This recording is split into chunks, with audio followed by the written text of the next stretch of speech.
West ইন্ডিজের বিপক্ষে 3 ম্যাচের টি-20 সিরিজ 2-1 ব্যবধানে জিতে নিয়েছে পাকিস্তান। এবার ক্যারিবিয়ানে পাকিস্তানের ওয়ানডে মিশন শুরু হতে যাচ্ছে। 3 ম্যাচের সিরিজ খেলতে ইতিমধ্যে ট্রিনিদাদে পৌঁছেছে পাকিস্তান দল। তবে চোটের কারণে পাকিস্তান দলের সঙ্গে থাকছেন না ফখর জামান। দেশে ফিরে গিয়েছেন 35 বছর বয়সী এই ব্যাটসম্যান। টি-20 সিরিজের শেষ ম্যাচেও খেলতে পারেননি ফখর। পাকিস্তান অধিনায়ক সালমান আলী আগা ম্যাচের আগে জানিয়েছিলেন হ্যামস্ট্রিংয়ে টান লেগেছে অভিজ্ঞ এই ব্যাটসম্যানের। পরে জানা যায় সফরই শেষ হয়ে গেছে তার। ফখর চোটটি পান সিরিজের দ্বিতীয় টি-20তে ফিল্ডিংয়ের সময়।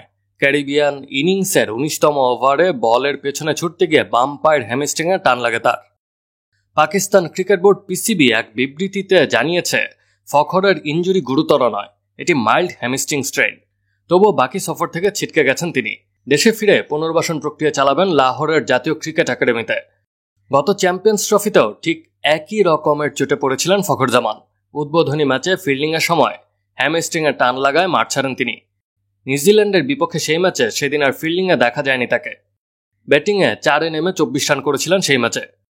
পরে সেই ইনজুরি তাকে ছিটকে দিয়েছিল পুরো টুর্নামেন্ট থেকে।